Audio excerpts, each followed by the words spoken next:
Melancólico me encuentro en este día y unas notas he comenzado a escribir, recordando a mi México querido, especialmente al estado en que nací.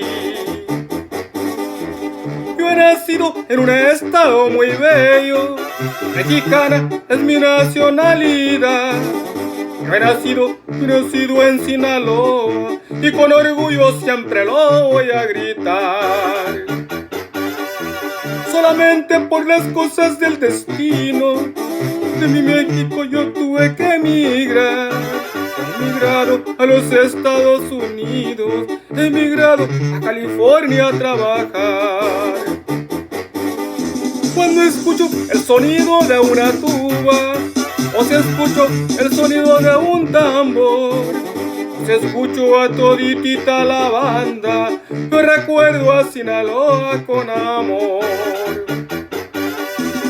Yo le canto a Sinaloa, yo le canto con amor. Yo le canto a Sinaloa, porque sinaloense 100% soy. Un saludo para todo Sinaloa, especialmente y para mi pueblo, Pachimoampo 2, nuestro amigo Abraham Gallegos.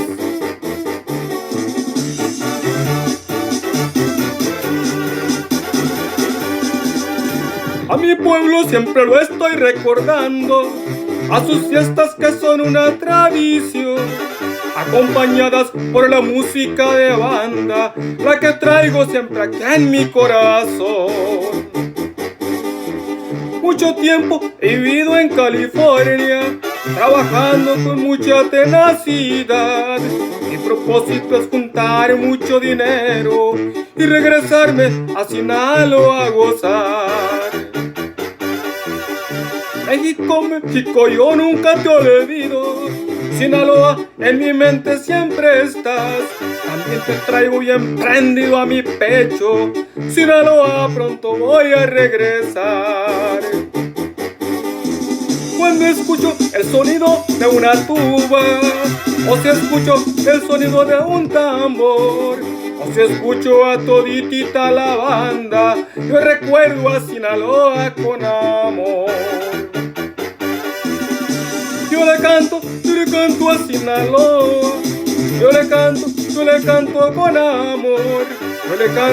Yo le canto a Sinaloa, porque sinaloense 100% soy.